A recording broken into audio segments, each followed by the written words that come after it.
A wild chain of events ends with a police officer wounded and a suspect dead. Investigators say the violence broke out in Stapleton on Staten Island outside 20 Prince Street. CBS 2's Hazel Sanchez live at the scene now with the latest. Hazel. Yeah, it was a wild scene for sure, and you can see there is still an active crime scene here behind me. The injured police officer is recovering at the hospital tonight, and this all began as police were looking to question a man accused of abusing his girlfriend. Now that man is dead. Violence interrupted a peaceful morning in the Stapleton section of Staten Island. Police responding to a domestic violence call led to gunfire, leaving a female police officer shot in the wrist.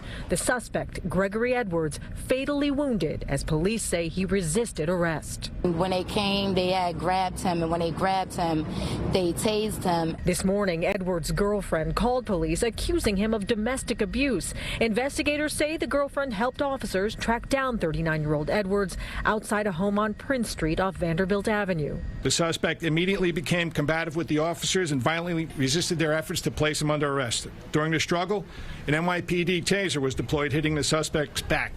The man pulled out a gun, and the officers, showing no hesitation, grabbed his hands to direct the muzzle away from everyone. This image of the suspect, gun in hand, was captured by a police body camera. Police say he fired 2 times. An officer returned fire 3 times, striking him.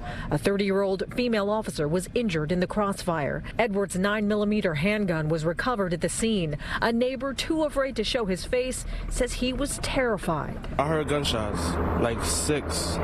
It woke up me and my mother. I heard like a lady screaming and crying, sad and stuff. Mayor de Blasio and Police Commissioner James O'Neill visited the injured officer at Richmond University Medical Center before she went into surgery. They praised all the officers for their bravery. Police say the suspect had a history of committing violent crimes, having served 5 years in prison for a shooting on Staten Island. In this case, this was someone who had caused real harm and had left a woman very, very afraid for her life. The NYPD answered the call.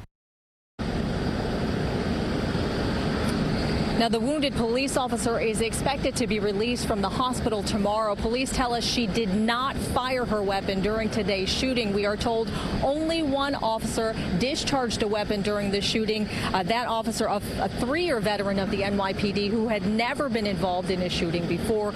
We are also told the officer passed a mandatory alcohol test after today's incident. We're live in the Stapleton section of Staten Island. Hazel Sanchez, CBS 2 News.